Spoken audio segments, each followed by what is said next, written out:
viewers, welcome to another edition of Environmental Matters on Insight TV. I am Faridah Igbayilola.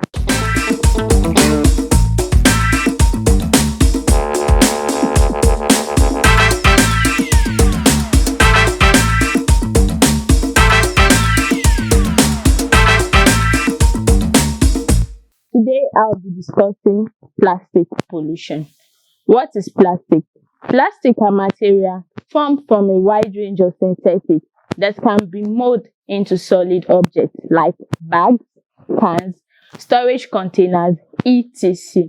While plastic pollution is the accumulation of plastic objects or particles in the environment at the level which can affect human, wildlife, and their habitats. Plastic pollutants are categorized into microplastic, mesoplastic, macro debris, etc.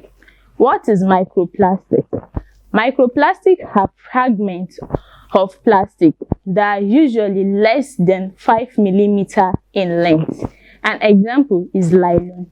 While mesoplastic are fragments of plastic that are usually larger than microplastic and are usually within the range of 5 mm to 10 mm.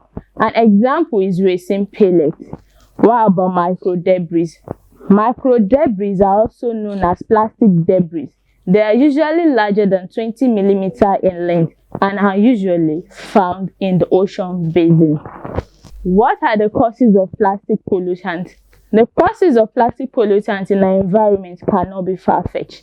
They include improper disposal system, negligence on our part, plain old trashes, human activities, etc. What are the effects of plastic pollution and what is the possible solution to this menace called plastic pollution?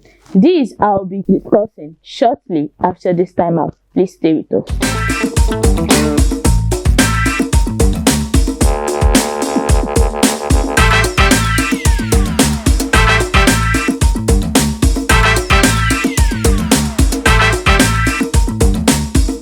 Welcome back from that very short break. The program remains Environmental Matter. I've looked into the meaning, the types, and causes of plastic pollution.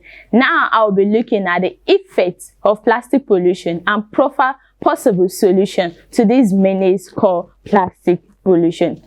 It will delight you to know that plastic is one of the toxic, non-biodegradable pollutant that pollute our land, air, and water body.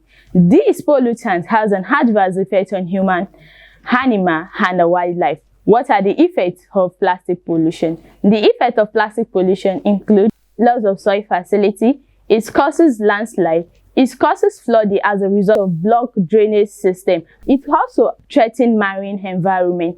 I'll put it to you that 91% of the seabed that die yearly are attributed to plastic pollutants, which have been taken up by this bed unknowingly and causes a lot of death of the seabed. This further threatens the marine habitat. What about on human health? Plastic pollution has also affected human health in different ways. It leads to health risks which can either be short-term or long-term in some cases. What are the possible solutions? What is the way forward?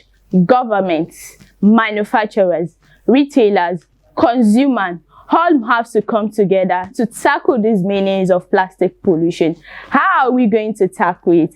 Government should try as much as possible to create legislation which can either reduce, mitigate, or forestall the harmful effects of plastic pollutants hovering around our society today. Manufacturers also has a huge role to play in the utilization of plastic pollution and mitigating the use. Do you know that in 60 seconds, over 3 million plastic have been sold all around the world today?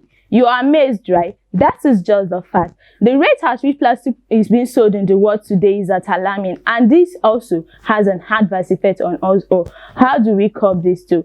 We should try as much as possible to create an advocacy. By advocacy, community participation comes in, where teachers, society, community participation comes in, where community heads, leaders, members of the community, schools, public institutions, NGOs, among host of others, try to form a group to help mitigate the adverse effect of plastic pollutant and help to eradicate its littering all around us, because plastic pollutant is non-biodegradable and can exist for as long as 400 years without decomposing. This is kind of devastating.